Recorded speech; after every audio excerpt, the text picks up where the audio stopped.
nyakati za shangwe, wokovu furaha, zimo hemani mwao walio haki. Mkono wa Bwana utenda makuu, mkono wa Bwana umetukuzwa mno kwa muda mrefu.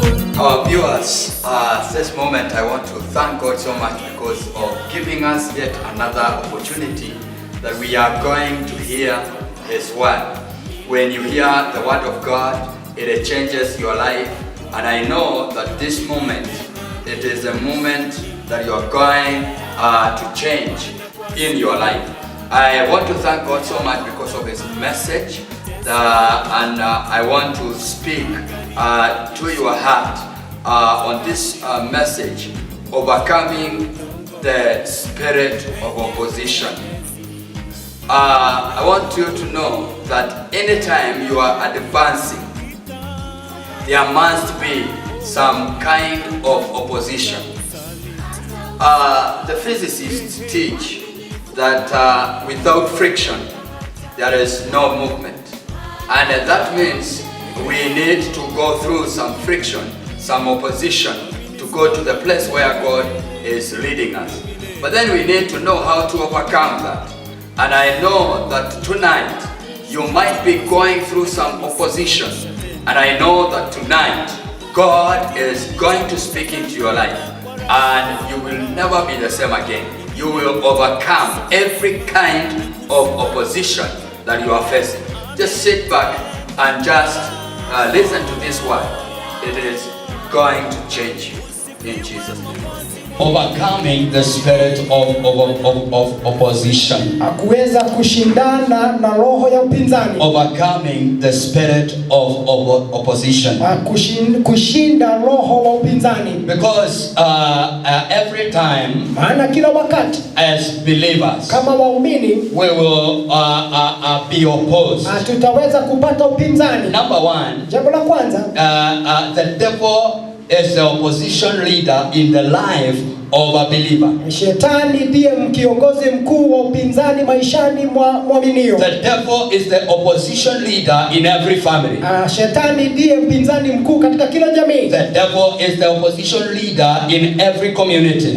Shetani ndiye kiongozi wa upinzani katika kila community. The devil is the opposition leader even in the church. Hata shetani kanisani, shetani amekuwa ndiye kiongozi mkuu wa upinzani. And we must learn to fight and stand in the time of opposition. Na ni lazima tuweze kujua kupigana na kusimama wakati wa upinzani. And especially in the times that we are living in. Haswa katika nyakati ambazo tunazoishi. We must stand and make sure that we overcome every opposition. Lazima tuweze kusimama na kuhakikisha kwamba tumeshinda kila upinzani. Whenever we are doing exams, those who are in school, kila wakati ambapo tunafanya mitihani wale walio shuleni, you find that the devil will do everything utapata kwamba shetani anaweza to make sure that you are discouraged, kuhakikisha kwamba umevunjika to moyo, make sure that you are confused, kuhakikisha kwamba umechanganyikiwa. But I came to tell somebody, lakini nimekuja kumwambia mtu, be determined to overcome. Uwe umemakinika ya oh hallelujah, hallelujah, be determined to overcome, because we will be opposed, maana tutapingwa, and especially when you get saved, na hasa wakati unapookoka, you will overcome so many oppositions. Utaweza kushinda kupinga. The oppositions are there. Hakuna upinzani ulioko pale. And I have kept on telling you, nami nimeendelea kuelezea, there is no blessing of God, hakuna baraka ya Mungu, which will not be opposed in your life, ambayo haina upinzani maishani mwako. Even everything that is small, hata kila kitu kilicho kidogo, the devil will oppose it. Shetani atakuwa na upinzani. That is why we have some people called Herod. Ndio maana kuna watu wanaitwa Herode. When Jesus was born, wakati Yesu alipozaliwa, this man rose up from nowhere. Huyu mtu akainuka when he knew that Jesus, the Savior of the world, has been born. Alipofahamu ya kwamba Yesu mwokozi wa dunia amezaliwa, he naturally started opposing him. Yeye akaimuinukia. Even in the times of Pharaoh, hata wakati wa Farao, when Moses was born, wakati Musa alipozaliwa, katika zile nyakati, he decided to command akaamua kuamuru all the male children to be killed. Wana wote wa kiume wauawe. I am telling you, Lakini nami even nawaambia, if it is a small business, hata kama ni biashara it ndogo, will be opposed. itakuwa na And for upinzani. it to grow Na kwa hiyo to the biashara level that hili, God wants you to grow, katika ile kiwango ambayo Bwana you angependa must ikafika, overcome opposition. lazima ushinde upinzani. Hallelujah, somebody. You must overcome opposition. Lazima ushinde upinzani. Because the opposition will be there. Maana upinzani utakuwepo pale. And as a church, Na kama kanisa, even the body of Jesus Christ, kama mwili wa Kristo, like here in Kenya, kama hapa nchini Kenya, there is nothing else that the devil is doing. hakuna kinginecho ambacho shetani When anafanya. he is raising up Al-Shabaab, Al-Qaeda, ISIS, Boko Haram, and all those people, Anapoinua wale waasi wote, it is because he wants to bring opposition. ni kwa sababu angependa kuleta upinzani. But I have come to tell the church, Lakini nimekuja kuambia we kanisa, must be determined lazima tuwe to tumemakinika stand in the time of opposition, kusimama nyakati za upinzani. so that we may not know how to fight back. Yawezekana hatutajua We jinsi ya may not know kupigana. how to stand. Twaweza kosa kujua But jinsi ya there is a kusimama. God in heaven Lakini kuna Mungu who juu mbinguni fights for his own people. anayepigania Oh, watu wake. hallelujah. Hallelujah. There is a God in heaven Kuna Mungu who mbinguni will fight for us. ambaye atatupigania. Naturally, Kikawaida, you know, when we began the prayers on Thursday, tulipoanza maombi siku ya Alhamisi, God told me to teach the church Mungu akaniambia nifunze kanisa how to stand, jinsi ya kusimama, especially in times of trials. haswa nyakati za majaribu. And you know, many people, especially when our children were killed in Garissa, Na unajua watu wengi haswa wakati watoto wetu walipouawa kule Garissa, they came asking us, where was our God? walikuja wakituuliza, je, Mungu wenu wako wapi? But I am here to tell you, Lakini niko hapa our kuwaambia, God is alive and He is still God on the throne. Mungu wetu yu hai na bado yuko Mungu katika kiti chake cha enzi. And even if the death will come, Na hata kama kifo kitaingia, even if people are killed, hata kama watu watauawa, it is a way of transforming them to eternal kingdom. ni njia ya kuwageuza katika ufalme wa milele. But we are still going to be determined to stand, Lakini bado tutaendelea kumakinika even kusimama. when we are being opposed. Hata wakati tunapopingwa. Right now, I tell you, Hivi sasa nawaambia, we shall be opposed. tutapingwa. I have always said Nimesema kila wakati some kind of mentality. ya kwamba aina fulani ya mawazo It is there to oppose the godliness. iko pale kupigana na uungu. When you start to stand against the will of God, Unaposimama kata kauli kusimama dhidi ya you Mungu, will never go to heaven. hawezi ukafika And that is mbinguni. the reason why we are preaching. Na ndio maana For tunahubiri those people who will hear our voice, kwa wale watakaosikia whether you kill us or you leave us alone, weze kutuua ama we kutuachilia. are here to declare Tuko hapa kutangaza homosexuality came from the devil. ya kwamba ushoga ni wa All shetani. homosexuals are going to hell. Wale wote shoga And I am saying every immoral person ninasema kila mtu will go to hell. anaelekea And kuzimu. there is no heaven for these people Hakuna mbingu kwa hawa watu unless they repent and get delivered. ila tu waweze kutubu, waweze No kukombolewa. homosexual will go to heaven. Kuna shoga atakayeingia And I mbinguni. am covering the land of Kenya Nami ninazingira with the nchi ya blood Kenya of Jesus Christ. na damu ya Yesu And I Kristo. am declaring Ninatangaza those powers of the enemy, zile nguvu za shetani, even if they have come to oppose us, hata kama zimeingia kutupinga, our help is in the name of the Lord our God. We are here to declare tuko hapa the kutangaza, power of God. We are here tuko hapa to declare kutangaza that the Lord Jesus Christ kwamba Yesu Kristo is the creator of the heavens and the earth. yaliumba mbingu na nchi. He is the word Yeye ndiye that neno was released by God the Father. ambalo liliachiliwa na Mungu And Baba. God said, Naye Mungu akasema, let there be, hebu kuwe, and it was. ikafanyika. Let there be, Na iwe, and it was. na In ikafanyika. the beginning was the Word, Na mwanzo and the alikuwepo Word neno, was with God, naye neno and the alikuwa Word kwa Mungu. was God. Naye neno Through alikuwa the Mungu. Word, the world was created, Kupitia kwa neno and dunia Nothing was created without the word. Hakuna chochote And kilichofanyika the pasipo church neno. today, Na kanisa we leo need to know tunastahili we kujua are being opposed. ya kwamba We tunapigwa, are being enticed. tunavurutwa And there is a lot of deception. na kuna uongo mwingi. A lot of deception. Kuna uongo mwingi. And we need to stand. Tunastahili kusimama. When the opposition has come, Wakati upinzani umeingia, be ready to stand. bi tayari Tell kusimama. your neighbor, be ready to stand. Uwe tayari When kusimama. the opposition comes, Wakati upinzani be unapokuja, ready to stand. uwe tayari kusimama. Why? Kwa nini? Every one of us who is born again, Kila mmoja aliyezaliwa tena, you can count how much you have been opposed. waweza kuhesabu mara ngapi umekuwa na upinzani. You can count how many times there Unaweza, has been opportunities for you to backslide. unaweza kuhesabu ni mara ngapi umekuwa na nafasi ya kurudi nyuma, But you have chosen to stand. lakini ukachagua kusimama. Let me tell you, Hebu niwaambie, we need to stand. tunastahili I kusimama. want us to read from the book of Nehemiah. Ningependa tukasoma katika kitabu cha Nehemia, And particularly today, haswa siku ya leo. we need to overcome Tunastahili kushinda the spirit of Sanballat roho wa Sanballat and Tobias. na Tobia. We have to overcome. Lazima tushinde. We have to overcome Lazima tushinde. everyone that will make you Kila mmoja atakayekufanya not do what God has called you to do. kutofanya kile Bwana amekuita. All of us, we have been called by God. Sisi sote tumeitwa na Mungu. And we must fulfill our calling. Lazima tutimize mwito wetu. There is a long scripture I want us to read. Kuna maandiko marefu ningependa tukasoma. And I just want to pray today Na ningependa tukaomba that we leo. shall be able to overcome every spirit of Ya opposition kwamba tutaweza kushinda kila roho wa upinzani. in the name of Jesus. Katika jina la Yesu. Chapter 4 verse 7. Katika sura ya 4 mstari wa 7. This is what the Bible says. Hivi ndivyo Biblia inasema. But when Sanballat, Tobiah, and Arabs, the Ammonites, and the men of Ashdod heard that the repairers to Jerusalem walls had gone ahead and that the gaps were being closed, they were very angry.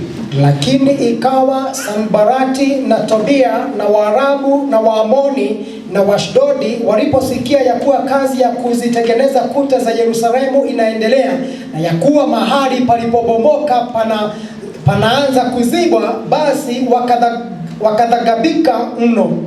They all plotted together to come and fight against Jerusalem and start up trouble against it. Wakafanya shauri wote pamoja kuja kupigana na Yerusalemu na kufanya machafuko humo. But we prayed to our God and posted a guard day and night to meet this threat.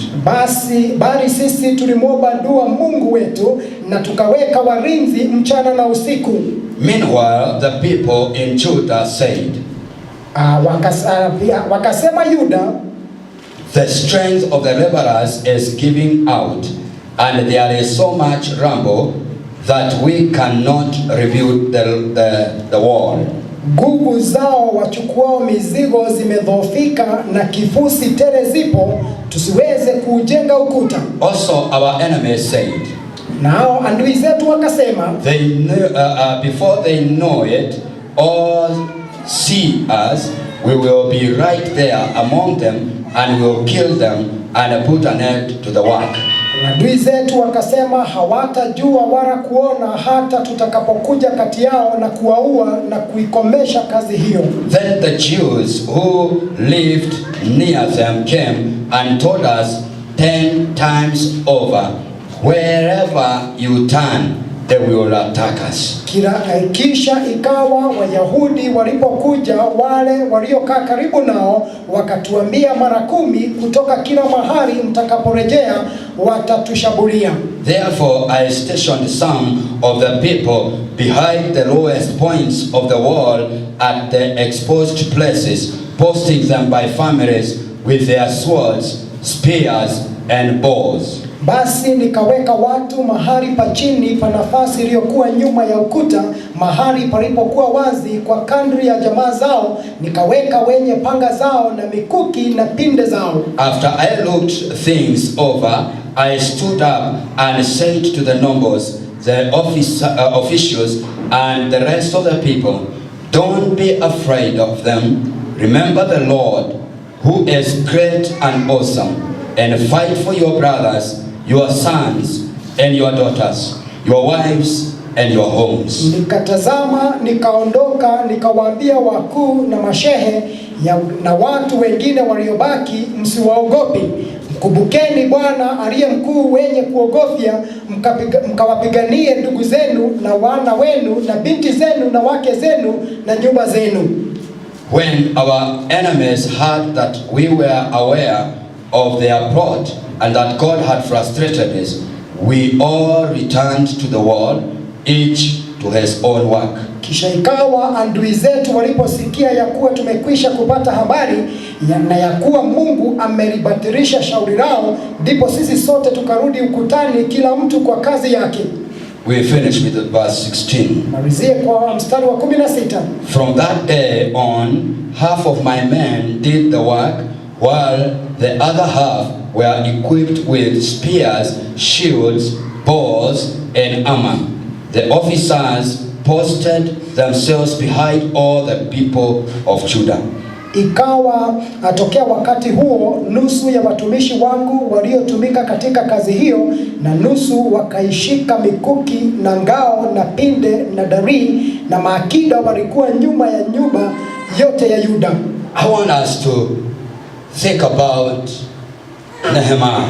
Ningependa tukaweza kumwaza kuhusu Yeremia. Among the greatest readers in the Old Testament, Nehemiah was among the top. Katika viongozi wakuu katika Agano la Kale, Nehemia alikuwa ni mmoja pale mwanzoni. Not because he was anointed. Sio kwa sababu alitiwa mafuta. Not because he was called. Sio kwa sababu aliitwa. But because he just stood to do what God would have wanted it to be done. Lakini ni kwa sababu alichagua kusimama na kutenda kile ambacho Bwana angependa kikatendwa. If you read from verse chapter 1, ukisoma kutoka sura ya kwanza, he is just serving in a, he had not gone back to Jerusalem. Yeye hakuwa amerejea kule Yerusalemu. He is still in the foreign country. Ako katika nchi ya ugeni. And he is serving the king there. Naye anamtumikia mfalme kule. But his brother comes. His brother called Hanani comes. Lakini ndugu yake Hanani anakuja. And he gives him the information. Anampasha habari. That you know what? Ya kwamba je, wajua nini? The state of Jerusalem. Ile roho ya Yerusalemu. It is so pathetic. Imekuwa katika hali mbaya. It is so bad. Iko hali mbaya sana. And he told him. Akamwambia. Even the walls of Jerusalem. Hata zile kuta za Yerusalemu. Has been broken down. Zimebomolewa. They have been burned down. Zimechomwa chini. There is no security. Hakuna ulinzi. The state of the church. Hali ya kanisa. Is so bad. Ni mbaya mno. Now this is a man who is in a foreign country. Huyu ni mtu aliye katika nchi ya ugeni. And he is receiving a message. Naye anapashwa habari. And in him it is quickened. Na katika ndani yake that I should stand up. Ya kwamba nastahili kusimama. He was even asking himself. Hata alikuwa anajiuliza. How can I continue on? Je, naweza kuendelea namna gani? Serving the king here. Nikimtumikia mfalme hapa. When my people. Wakati when my brothers are not secure. When the city of God has already been destroyed. Imeweza kubomolewa. These are the kind of people who receive the anointing of God. Hawa ndio aina ya watu ambao hupokea upako wa Mungu in the church. Kanisani. Simply because something is wrong. Kwa sababu kuna jambo ambalo halipo sawa. And they help to build. Na wanasaidia kujenga. And they help to secure. Wanasaidia katika ulinzi. Nehemiah is a type of a Messiah. Nehemiah ni aina ya Masia. Who comes to restore the principles of a church. ambaye anakuja kurejesha kanuni za kanisa. And the testimony is written in the book of Nehemiah. Na ile ushuhuda umenakiliwa katika kitabu cha Nehemia. That after that, ya kwamba baada ya his heart became so low. ya kwamba moyo wake ukavunjika And we need all of us to be like him. na sisi sote tunastahili kuwa kama yeye. Whenever you hear something is wrong in the church, Kila wakati unaposikia kwamba kuna jambo baya kanisani, you need to be troubled. unastahili kuwa You need to be the first one to go before the Lord. uwe wa kwanza kuendelea mbele za Bwana. Nehemiah prayed. Nehemia akaomba And he became so low. na akawa katika Every day he started crying. kila wakati He analia, started mourning. akaanza kuwa He huzuni, started feeling desperate. akahisi ya kwamba amehuzunika. And I tell you for sure, Ninakuambia kwa hakika we have been called at such a time as this, like Nehemiah. tumeitwa katika nyakati kama hizi za Nehemia. Because the way the church is, Maana jinsi kanisa the ilivyo, way the body of Jesus Christ is, ile mwili wa Kristo ulivyo, somebody has to stand up. lazima kuwe na mtu And we asimame. need to build the walls that have been broken Na down. tunastahili kujenga zile kuta ambazo zimebomolewa. Don't feel good Usihisi tu when you vizuri hear that 500 of the Christians have been cut their hands unaposikia watu wa Kristo 500 wamekatwa vichwa vyao by a group calling itself ISIS. na wa kikundi kinachojiita That ISIS. shouldn't trouble us, Ile inastahili kutupatia, because that is another wall that has been broken. maana ile ni kuta ambayo imebomolewa. When you hear preachers Unaposikia wahubiri joining up a man and a man in a place they call a church, wakiunganisha mume na mume katika you mahali need to know that the walls have been broken down. wastahili kujua kuta zimebomolewa. When you hear everything, Unaposikia mambo when you mengi, hear Amanda somewhere, ukisikia muuaji and their names are John and Mary, na majina yao ni Yohana na you Maria, need to know that the wall of the church has been broken. wastahili kujua kuta za kanisa And you need to zimebomolewa. know Wastahili pia you have kujua been called to build that wall. kujenga ule ukuta. Today, I don't want to go into the details of the strategies, because the Bible records Nehemiah as the best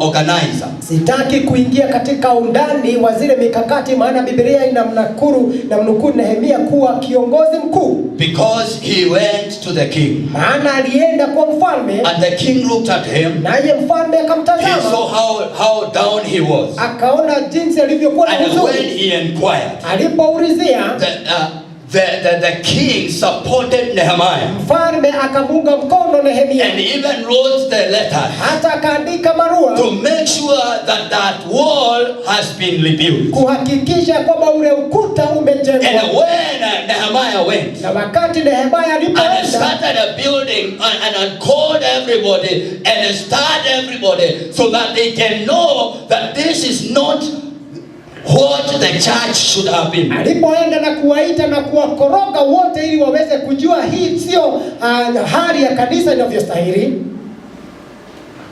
Most of them came and started supporting the work. Wengi wao walikuja kuunga mkono ile kazi, But then in the process, lakini katika ile hali there are some people who heard kuna watu waliosikia whatever was going on, kile kilichokuwa kinaendelea, and they decided to bring opposition. wakakata kauli kuleta upinzani. Whenever you start even if it is a small project, Kila wakati unapoanza, hata kama ni mpango mdogo namna gani, it is not the work of the devil maybe to oppose, sio kazi ya shetani kupigana, but most of the time God will allow him to oppose. lakini mwingi wa wakati atamruhusu He will always think that he is going to oppose.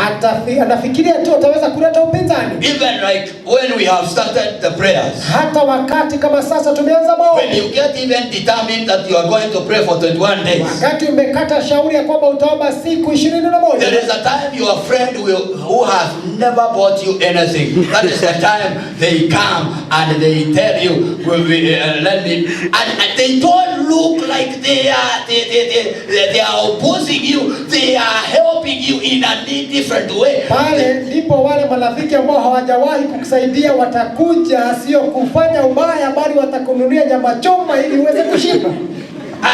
One time I decided I'm going to pray. Siku moja nikapata kauli ya kwamba nitaomba. Something was happening in the church. Kuna jambo lilikuwa linatendeka kanisani. It is not yesterday, I think it is 19 years ago. Sio jana, bali ni miaka 19 And so I decided to go and pray. Nikakata kauli kwenda kuomba. And you know, that time we never used to be very close with my boss. Unajua wakati ule hatukuwa tumekaribiana sana na yule mkubwa wangu. Then I am leaving a class I was teaching. I leave a class, and then when I am getting into my office, nilikuwa ninafunza, ninapoondoka darasani kuingia ofisini, the man is there. Yule mtu ako pale. And he tells me, ananiambia, mwalimu, can we just go out for a short while? Mwalimu, wacha tuende nje kidogo tu. I didn't know where we were going. Sikujua tunaelekea wapi. And as an obedient person, na kama mtu ambaye so I took my things there. Nikaweka vitu vyangu pale. And then we went to the car. Halafu tukaenda kwa gari. He used to call it Kenya Sharing. Alikuwa anaita Kenya Sharing. KSH. Maana ilikuwa ni KSH. And I got in there. Nikaingia pale. And then I was asking him, nikamuuliza, where are you going? Je, tunaenda wapi? And he told me, akaniambia, from the time you came here, tangu ile siku ulipokuja hapa, I never bought you lunch. Sijawahi kukununulia chakula. And I started my prayers yesterday. Na nilianza maombi yangu jana. Do you know? And I was very young, even in salvation, because I was, I think, 2-3 years old. Nilikuwa mchanga, katika wokovu katika miaka 2 au 3. I had to trick him. Ilibidi niweze kumpatia. And I was wondering, na nilikuwa ninashangaa, after that time, baada ya ule wakati, he never told me again that he is going to take me out for lunch. Hakuniambia tena ya kwamba ataenda kuninunulia chakula. And then after that, alafu baada ya ile, he started asking people, akaanza kuwauliza watu, kwani huyu mwalimu akulangi lunch? Kai mwalimu huyo atali haraji huko. Because sometimes you know, when you are used to prayer and fasting, kwa maana wakati umezoea maombi na kufunga, don't have a particular place where they will know that when you come ni kuku na no matumbo na ugali. Hauna mahali ambapo wanajua ukiingia ni matumbo, ugali ama kuku na chips. Don't. Usiwe. Oh, hallelujah. Hallelujah. Why? Because when you are used to that, kwa nini? Kwa maana wakati umezoea ile, you can fall into temptations very fast. Unaweza ingia katika majaribu haraka sana. When I overcame that temptation, niliposhinda ile majaribu, I came to realize nikakuja kugundua that the devil fears prayer and fasting. Ya kwamba shetani anaogopa maombi. And from that time, I got determined. Nikakata kauli. And I started praying seriously. Nikaanza kuomba nimemaanisha. I am saying, nasema hivi, when you start, even if it is a small project, wakati umeanza hata kama ni mpango that is godly, ambao ni wa kiungu, the devil will make sure that he brings opposition, and sometimes the opposition will not look like opposition. Shetani atahakikisha kwamba ameleta upinzani, na ule upinzani hautaonekana kama ni upinzani. When the work has already begun, wakati ile kazi ilipoanza, these people, hawa watu, Sanballat and Tobias, Sanballat na Tobia, and some people called Arabs, na wengine wanaitwa Waarabu.